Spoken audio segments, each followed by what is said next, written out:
오늘도 클릭해주셔서 감사합니다. 구독과 좋아요 부탁드립니다. 비극적 사고 앞에 KF-21 전환기 맞다. 진정한 한국의 영웅들의 희생을 헛되이 할 순 없는 상황. 지난 20일 오후 8시 5분 공군 19 전투비행단 소속 KF-16 전투기 한 대가 추락하는 사고가 발생했습니다. 이날 공군에 따르면 KF-16 전투기는 초기 임무 수행 중 강원 원주기지 서쪽 약 20km 지점에 경기 양평군 양동면 금왕리 산악 지역에서 엔진 결함이 발생하였고 더 이상 비행이 어렵다는 판단하에 조종사 한 명이 비상탈출을 시도하여 성공하였습니다. 추락한 전투기는 좌석에 1개, 단좌인 KF-16C로 현장으로 출동한 소방대원들은 나무에 걸려있는 조종사를 구조해내어 즉시 공군 항공우주의료원으로 후송한 것으로 알려졌습니다. 이번 추락 전투기에는 공대공 미사일 수발 등 일부 무장을 장착한 상태였던 것으로 전해지지만 다행히 민간 피해는 없는 것으로 알려졌으며 군이 피해 여부를 계속해서 확인하고 있다고 했는데요.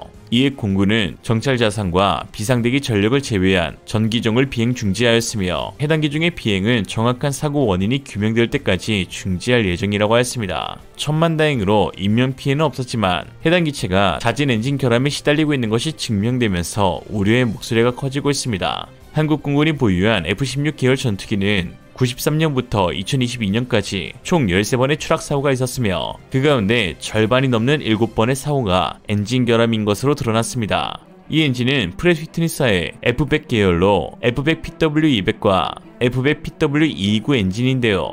비록 PW229가 기존 PW200의 엔진 통제 및 팬블레이드와 압축부의 개량, 여러 부품들의 내구도를 향상시켰다고 하지만 누가 더 낫다라고 할 것도 없이 많은 사고를 발생시키고 있습니다. 현재 우리 공군은 PW220 엔진을 장착한 PBU 버전의 블록 32형 34대와 PW229 엔진을 단 F-16CD 블록 52형 132대를 보유하고 있는데요. 공군은 1981년 피스브릿지로 불리는 전력 증강 사업에 따라 1992년까지 초기 40대를 들여왔고 94년부터 피스브릿지 2차 사업으로 F-16CD 블록 52형을 도입해 국내에서 조립 생산하는 방식으로 획득하였습니다. 그러나 KF-16은 공급이 다 완료되기도 전인 1997년 8월과 9월 각각 한 대가 추락하였고 책임규명 문제로 엔진 공급사인 프렛 휘트니사와 개발사인 록히드 마틴 사와의 마찰이 있기도 하였습니다. 당시 양사는 기체 결함의 정확한 원인을 규명하지 못하였고 책임을 서로에게 전가하는 등 씁쓸한 뒷맛만 남기고 어물쩍 넘어가 버렸는데요. 이후로도 지속해서 엔진 고장으로 인한 추락이 발생했던 탓에 한국에서는 프렛 휘트니 제품에 대한 신뢰도가 급격히 떨어졌고 추후 F-15K의 1차분 도입에서는 G사의 F-110 엔진을 도입하게 되는 결정적인 이유가 되었습니다. 이는 우리나라보다 늦게 도입한 다른 국가들에게도 영향을 주어 싱가포르 공군의 F-15SG와 사우디 공군의 F-15AS 역시 모두 G사의 F-110을 선택했고 2017년 카타르 공군이 계약한 F-15QA와 2021년 미 공군이 계약한 F-15EX 역시 F-110 엔진이 들어가게 되었습니다. 이번 사고의 정확한 원인은 좀 더 시간을 갖고 알아보아야 하나 초기 조사 결과와 조종사의 당시 상황 경위 등을 놓고 볼 때 엔진 결함이 유력한 상황으로 공군본부 감찰감실과 작전사령부 안전관실은 사고기의 블랙박스를 회수해 자료를 분석하고 있습니다. 이에 따라 원인 규명이 끝나기 전까지 같은 엔진을 장착한 38대는 모두 비행을 하지 못하게 되었고 조종사들은 수행해야 할 공중훈련을 일체 진행하지 못하게 되었습니다. 더욱이 훈련보다 조종사들이 겪을 극심한 스트레스와 불안감 등 심리적 악영향이 클 수밖에 없어 보이는데 이번에는 다행히 조종사가 탈출할 수 있는 공간과 시간이 존재하였지만 엔진 결함이 언제 어디서 갑자기 드러날지 모르는 상황에서 최악의 경우 민가 인근 사건이 발생하면 조종사는 탈출할 수 있음에도 탈출하지 못하는 비참한 선택으로 이어질 수 있게 됩니다. 또한 KF-16 전투기 엔진은 모두 단발형이어서 비행 중 엔진이 고장나게 되면 추락할 수밖에 없는 등 대책이 없습니다. 이 때문에 단발 엔진 전투기 조종사들은 늘 부담감을 안고 있을 수밖에 없는데 따라서 쌍발 엔진 탑재 기체 도입이 시급한 상황입니다. 한쪽의 엔진이 결함이나 버드 스트라이크로 운용이 불가능한 상황에 직면하더라도 다른 쪽 엔진이 건재하다면 비상 착륙을 시도할 수 있는데요. 단발 엔진의 결함은 바로 추락으로 이어지듯 KF-21은 GF-44 엔진 쌍발이 들어간다는 점에서 천만다행이 아닐까 싶습니다. 한때 KF-21 엔진을 쌍발로 가느냐 단발로 가느냐를 두고 갑론을박 치열한 대립도 있었는데요. 개발 비용과 수출 등 경제성에서 단발형 엔진이 더 적합하다고 주장하는 쪽도 많았습니다. 국방부와 합참 공군 관계자가 모인 자리에서 한 국회의원은 한국이 쌍발 전투기를 만드는 것은 재앙이다라며 가치 없는 쌍발 사업보다는 단발로 가는 것이 국익에 훨씬 큰 도움이라고 주장했다고 합니다. 하마터면 개발 비용 절감이라는 이름으로 젊은 조종사들의 희생이 강요될 뻔했는데요. 장병들의 목숨을 중시하지 않는 군대는 결코 훌륭한 군대라 할 수 없고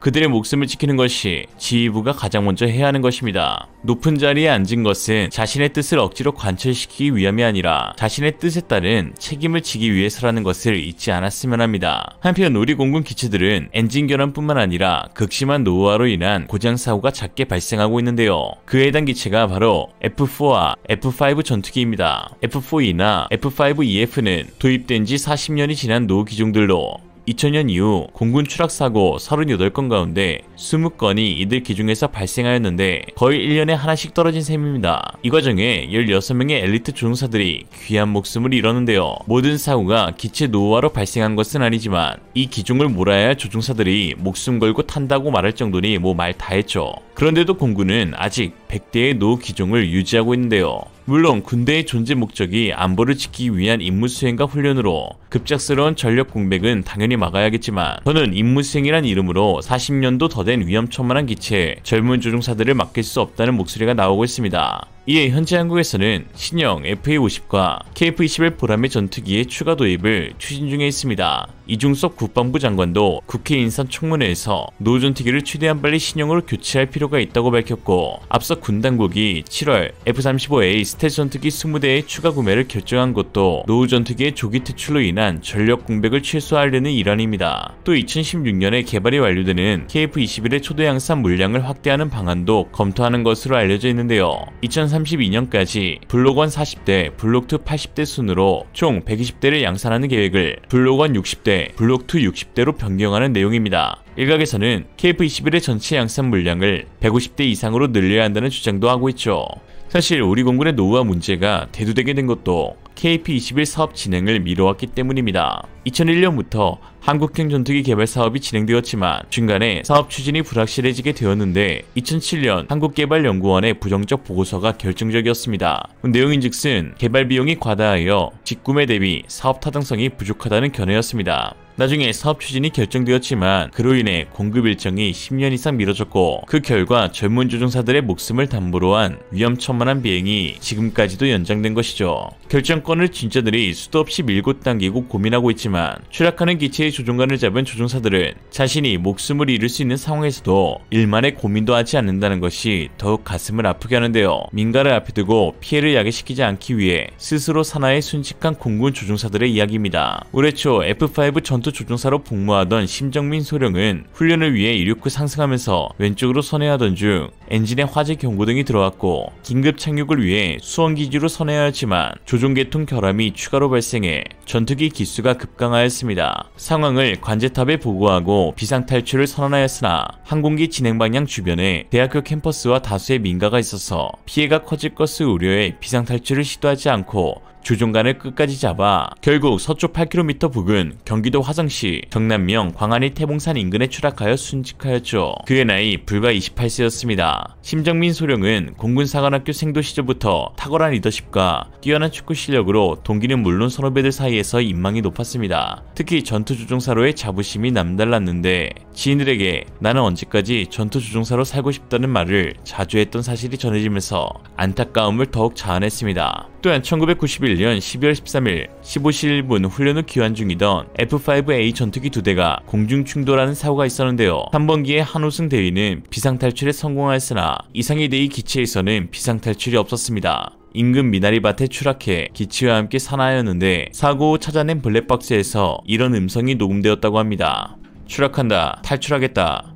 아, 전방에 민가가 보인다. 탈출 불가. 비상탈출 후 기체가 인근 마을에 추락할 경우 큰 인명피해가 예상되었고 이상희 대위는 이를 막기 위해 비상탈출 대신 끝까지 조종관을 놓지 않고 기체와의 산하를 선택한 것입니다. 고 이상희 대위 사고 당시 마을 주민 인터뷰에서 추락까지의 사고를 지켜본 덕흥마을 문구식 씨는 추돌한 비행기 중 한 대가 추락 지점을 찾듯이 방향을 바꿨다라고 하였죠. 추락 지점은 민가에서 불과 10m밖에 떨어지지 않았죠. 필사적으로 인명피해를 막기 위해 안간힘을 썼음에도 기체 파편과 화재의 규모가 워낙 커 부상자가 발생하기도 했는데, 만약 이상희 대위께서 조종관을 놓으셨더라면 엄청난 민간인 피해가 있었을 것으로 추정됩니다. 당시 공군은 1계급 특진과 광복 훈장 보훈장을 수여했고, 덕흥마을 주민들은 숭고한 희생으로 마을을 지켜준 이상희 대위를 기리고자 추모비를 세웠습니다. 고향인 야탑동과 광주공군 기지에는 상위공원이 건립되어 주기적으로 추모 행사가 열리고 있죠. 사고 5일 전 고인의 일기장 내용에는 이런 글이 적혀있다고 합니다. 훌륭한 사람이 되어야 한다. 보다 큰 일을 생각하며 대범해야 한다.